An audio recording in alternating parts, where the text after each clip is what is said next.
Thank you very much for joining us remotely, and the floor is yours. Thank you so much. I know, really, I've been loving the presentations I've been able to listen into virtually. It's been absolutely fantastic, eh? And thank you very much for having me. Um, and it's a lovely initiative. I hope we do this again next year, and we can share more our advances on our research, our activism, and our art. So I'm going to be presenting this project of ours, which is What Matters to Us. It's obviously not that. This is just the English translation. In French, it's Ce qui nous concerne. And it's a participative science and ecosophical narratology project, which is, hopefully, and I think, when I get to the end of my presentation and I share with you the narratives which come from this project, I think you will see the hope and the agency here. All right, so our team is Dolly. She's a pedagogic engineer. She's working with the Work Adventure platform. Berenice, who's been our intern. Eduardo Chavez, who's our postdoctoral fellow. Myself, and Pierre-André Souvir, who's in the kind of a civic center associated with the project, kind of getting it out there into the neighborhood. And of course, we need to thank Rennes Métropole, Région Bretagne, Zone Atelier Armorique for all the financing and the support of this project. So here we are in Rennes, which is kind of like a kind of a weird place to be, I suppose, in a kind of a certain way. The project's really a kind of an ethnography, and kind of a narrative ethnography. What we're hoping to do is, by collecting stories about Rennes, we're hoping to say something about Rennes, yeah? And it's a medium-sized city. It takes a lot of French's post-war dynamics. The mayor from the 50s to the 80s was this guy called Henri Fréville, and he worked with another adjunct in urbanism called Georges Graff. And what they basically did was to cut off Rennes from its countryside, build fringe belts all around it, and a motorway, and then kind of just destroy whole neighborhoods and just build these huge kind of 80s projects. So, one of which is the university where I work, actually. So there's a sense of loss in Rennes, I feel, and associations return to this kind of this cutting off, which was it was like a really clear moment and a lived moment in Rennes of losing the link to the countryside and of kind of urbanism as a process. And so Ce qui nous concerne, what matters to us is kind of trying to tap into that kind of feeling of loss, but also that feeling of what do we do about it? So all the stories we're collecting are stories from associations and people who are really active in getting Rennes, doing something about it. Yeah. So these stories, they're collected here on the Kelleher corpus, which is just a humanities corpus. It's a French corpus. It's a CNRS, like the French investigative agency. So it's like, and there's a real drive here with Kelleher, with Work Adventure, and with the CRS to really, stop data from getting into the GAFAM. Like it's like a real. I mean, like for instance, we're here on Zoom. Zoom's illegal in France now. You can't use. You're not allowed to use it anymore. I mean, which is a kind of a shame on the one hand because the other don't work so well, but on the other, and in our corpuses here, what we've got participant stories, which have been transcribed. You've got the audio, the transcription. You've got images, and you've also got a kind of a smooth version, which is a kind of a weird one. Like we've kind of, there's this idea of ideological smoothing where you kind of smooth out, But we had to do this because the participants were complaining about the transcripts. They're saying it was, too long to read, too difficult to get involved. They're not used to that kind of format. And it's true that when you take a kind of even like a long transcript, like 3-4 pages, and you turn it into a prose version, it's very short. It's maybe like, a paragraph, So you've got a kind of a paragraph to 3 pages. So we offered that as a kind of a backup to kind of get into it. This is the Osiris. The Osiris corpus is a ecological corpus, and so they're very concerned with hard science, plotting. I don't know, insect reactions to heat waves, plotting. I don't know. There's some of their projects are way out there, like looking at lichens and and seeing how lichens kind of migrate in the city. It's absolutely beautiful work. And so what we're seeing here is these two corpuses are kind of dialoguing, and what we're getting is kind of humanities also informing kind of qualitative, geographic and sociogeographic and work. Yeah. The work adventure platform I talked to you about is here. This is the link. And it looks like this. And, so the idea is to kind of, well, obviously this setup we've got here is from our week. We did a week on ecological narratives, which was very fun. I was very happy to have done that. And so what you're getting here is a kind of, whereas corpuses are quite dry, what we're hoping to do with the work adventure platform is to kind of de-dry them, kind of get them, start, there's this kind of avatar. You can see me here. My name's William, and I kind of move around and I have to collide, there's collisions, And so when you collide against these computers here, we set up on these tables, we've got these MP4s, which are the into like the kind of the story plus the transcription plus the images, and up here we've got presentations by Eduardo, myself, and Berenice, and of course here at the top left, sorry, got a bit cut off by the screen cap, is a kind of a red telephone box, and that is going to be a kind of like a TARDIS thing. It's what we're working on this year, where the Maison de Quartier, the civic center in La Touche, is building. This is the people who. This is like the residents. It's fantastic. I love it. They're building a kind of a telephone box, and a real one, and it's going to have a telephone inside it. So that's like the physical thing, and then the telephone is going to link up to this virtual platform. So I don't know how exactly we're going to do all of this, but basically what we're going to have then is hopefully a space where there's a kind of a physical virtual, and as you can see, the environment's very friendly. It's a very kind of homely environment, and the breakout rooms are here on the left, and so you kind of, but I mean, and that's the idea, and of course it is a startup. It's a very local startup, very logical. They don't outsource their data. It's all very locally produced. They use renewable energy to power their servers, that kind of stuff. But of course, it does have the thing where it doesn't always work. Like sometimes you have to go out and come back into the room like 5 or 6 times before you can have a proper conversation. But I think it's worth it, and I think it is getting more stable as time goes by. The more you use these things, and then just to finish up on that work adventure platform, if I kind of took my avatar here and I moved it out, it would go into the university space. And in fact, there's a whole virtual university, which is like a kind of a university in a university, except that this one is completely open. Like, you can just click on it. If you follow the link here, anyone can go, and take advantage of university resources, which is, I think, is as well one of the things we really want to get into with ecology and socioecology is also open access and open science and sharing resources generally. Yeah.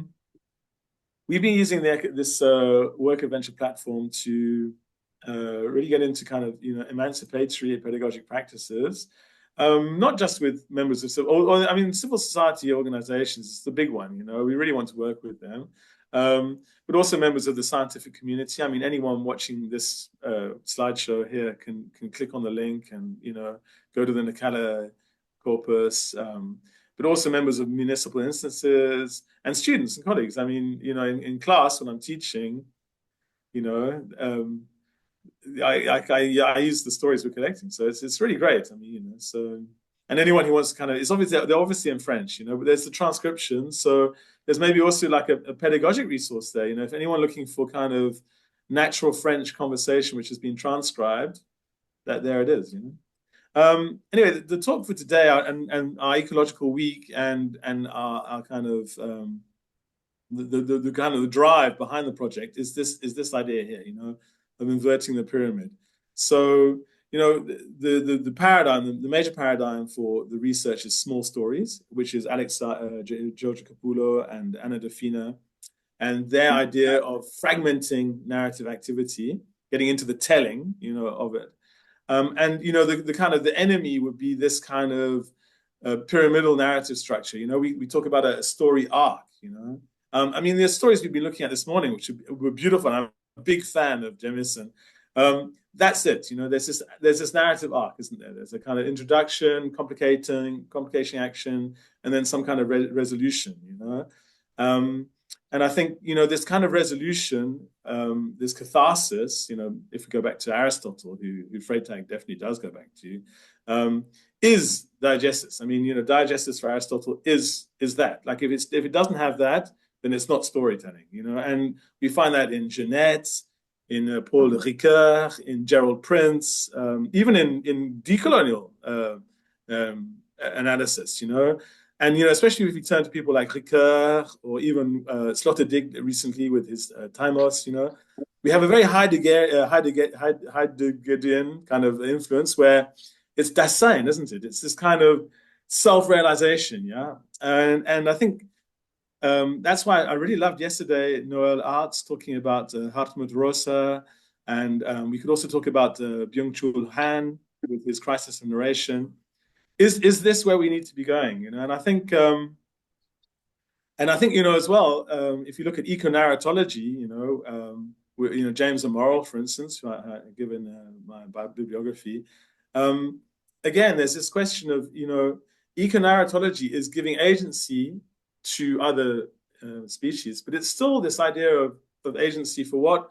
For a kind of diegetic, timos-oriented kind of self-realization, right? So we want to I wanted anyway to invert that, and I think this comes really the inspiration for this comes from Haraway, Donna Haraway, especially in her, or Anat Singh with her work on the Feral Atlas. There's this idea of with Haraday's work of nets, and companion or interspecies imaginings, and this is imaginings just which involve other people. They're imaginings from those perspectives, So, and I turn back to Arne Nys as well. His work back in the 70s on ecosophy, and what he says. I'm just going to quote him here. Is the principal point is that all these studies are fragmentary. They select and isolate relational nets through abstract analysis. One does not ever attempt to study the total net. According to our intuition, though, there is something we can call reality, which is in some sense a unity. And the idea of totality cannot be discounted. Yeah. So with a kind of version of the story arc, I really wanted to get into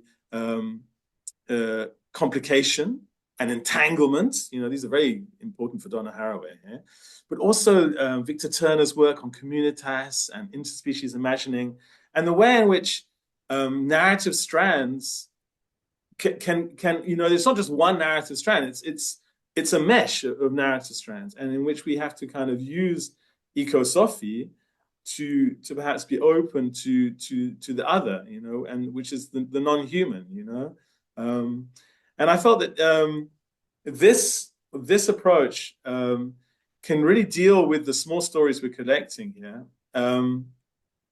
because small stories get told by people, and they represent people's worries and people's preoccupations and people's priorities. So the project isn't really about altering people's storytelling. It's about collecting people's storytelling and valuing it, and looking at it from a certain perspective, perhaps, And so I've given you here one example, which is from the Kelleher Social Center, Marie-Hélène. This is me translating it. I don't know, I try my best, But so basically, she's talking about this hazelnut garden, le jardin de la noisette, and how it's run by her social center.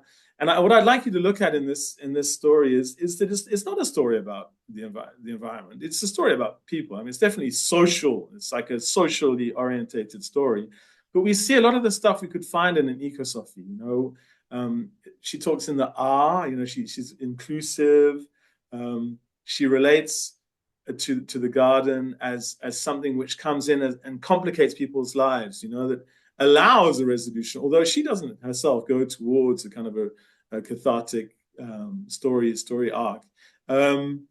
she talks about, these lovely moments of confiding in each other and of meeting and of creating a social link, and then in the next part of the story, she kind of, she links it up with the other project they've got, which is this palaver tree, which is obviously, African community. We could talk about Ubuntu, although Ubuntu is from, South Africa, obviously. This is more, West Africa, and and there's this kind of this beautiful feeling of, I love the way it entangles, and I to be honest, I love the data we're collecting with this project, and I've hold on now, which did I not? Hold on. Oh man, I think I've missed out a slide. Here it is. Okay, cool.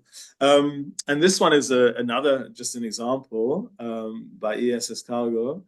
And you can see here that this is, again, very social oriented, but again, nature provides a kind of a tipping point in what would have been, like, in fact, this training course they're on becomes possible because of a kind of a complication introduced by the environment, and she says it, like, we were carrying on for nearly an hour because it was near Dalian, and we pretty much finished criticizing it to death and had given up on the day when finally we arrived where the course was, where it was being hosted. And I'm very sensitive to my environment. Well, in any case, I'm very sensitive, and also sensitive to my environment. And so there we were in this incredibly peaceful place with little vegetable gardens. There was a yurt where we did the workshop, and we parked and looked out at the sea and took it all in. And already when we arrived, it had completely changed our outlook. And so we felt bad about having spent an hour ripping it off because we'd like taken it back, and straight away felt touched by the place and soothed. And I thought, this is such a beautiful thing to kind of share with you. And it's on here. It's on our work adventure thing. I think it's maybe this table here. And so, there you go. That's the project. That's the kind of thing we're getting into to kind of get hope. Get hope from what people are doing already, and value it in a kind of a social linguistic way.